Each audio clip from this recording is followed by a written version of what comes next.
সারা ভারতবর্ষের পাশাপাশি বাংলা জুড়ে প্রধানমন্ত্রী নরেন্দ্র মোদীর 12তম বর্ষপূর্তি সহ দেশের দীর্ঘতম সময় দায়িত্ব পালনকারী প্রধানমন্ত্রী নরেন্দ্র মোদীর সুস্বাস্থ্য, দীর্ঘায়ু ও আগামী দিনের সাফল্য কামনায় বিভিন্ন মন্দিরে চলছে বিশেষ পুজো প্রার্থনা। চন্দননগরের বড়াই চণ্ডীতলা কালী মন্দিরে প্রধানমন্ত্রী নরেন্দ্র মোদীর মঙ্গল কামনায় বিশেষ পুজো আরতির আয়োজন করা হয়। অনুষ্ঠানে উপস্থিত ছিলেন চন্দননগরের বিধায়ক দীপাঞ্জন গুহ। প্রধানমন্ত্রী নরেন্দ্র মোদীর সুস্বাস্থ্য এবং দেশের উন্নয়নের ধারাবাহিকতা বজায় রাখার প্রার্থনা করেন।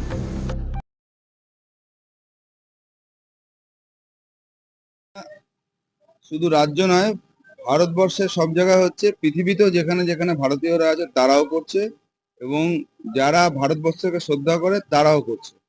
কেন, ভারতবর্ষের ক্ষেত্রে আজকে একটা মাইলস্টোন হতে চলেছে, হয়ে গেছে অলরেডি। সেটা হচ্ছে longest serving elected prime minister ভারতবর্ষে। এর আগে কোনো ইলেক্টেড প্রধানমন্ত্রী এতদিন পর্যন্ত সরকারে ছিলেন না। এবং শুধু তাই নয়, সরকারের সর্বোচ্চ পদেও এতদিন ধরে কোনো রাজনেতা কোথাও কোনদিন থাকেনি। এটা আজকে রেকর্ড হয়েছে। আমরা খুব সৌভাগ্যবান যে এই সময় আমরা আজকে ভারতবর্ষে আজকে আছি। এই রকম একজন দূরদৃষ্টি সম্পন্ন ভারতবর্ষকে নেতৃত্ব দেওয়ার জন্য, এবং কবির কথায় ভারত আবার জগৎ সভায় শ্রেষ্ঠ আসন লবে। ভারত জগৎ সভায় শ্রেষ্ঠ আসন নিয়েছে যার নেতৃত্বে হয়েছে, সেই প্রধানমন্ত্রী নরেন্দ্র মোদীজির শুভকামনার জন্য, ওনাকে দীর্ঘায়ু কামনার জন্য, এবং উনি আরো ভালোভাবে ভারতবর্ষের যাতে সেবা করতে পারেন এবং আমাদের সবাইকে এই কাজে উদ্বুদ্ধ করতে পারেন, তার জন্য মায়ের কাছে প্রার্থনা করেন। আজকে এলাকার বিধায়ক পান্ডা গ্রামীণ হাসপাতালে পরিদর্শন করে হঠাৎ করে দেখ একগুচ্ছ অভিযোগ তোলে। যেমন বলে, রুগীদের যে খাবার দেওয়া হয় নিম্নমানের খাবার দেওয়া হয়, হাসপাতালের যে পরিকাঠামো, যে ঘরগুলো আছে ঘরগুলোর অবস্থা খুব খারাপ। তার সাথে সাথে হাসপাতালের সামনে একটা ওয়েটিং রুম হচ্ছে, সেটারও তিনি অনিয়মে অভিযোগ তোলে। পাশাপাশি একটা জলের আছে, সেটা নিয়ে অভিযোগ তোলেন। কি বলবেন এটা নিয়ে আপনি?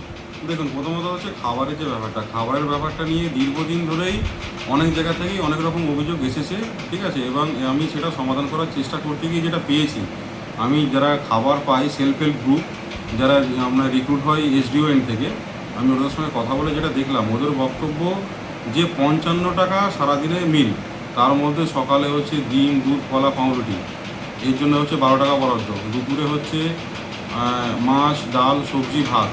রাতের বেলা হচ্ছে ডিম, সবজি, ভাত। এই যে শিডিউল খাবারের, এইটা হচ্ছে 2005 না কত সালে, আমি সঠিক জানি না।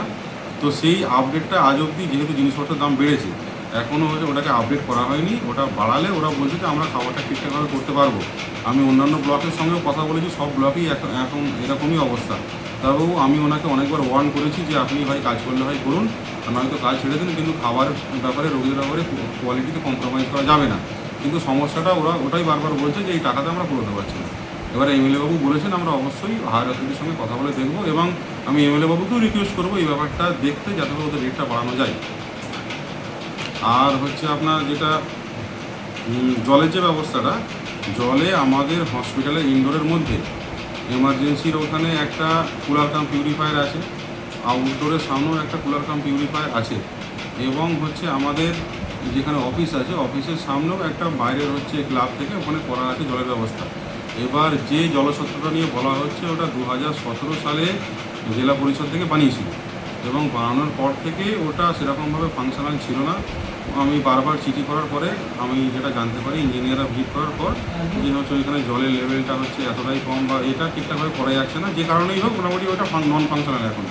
এমন অবস্থায় ওইটা আমি আবার হায়ার অথরিটিকে চিঠি করবো, এবং এর মধ্যে আমার করার মতো কিছু নেই, মানে আমি যে নিজে কিছু করতে পারবো এরকম এখতিয়ার আমার নেই।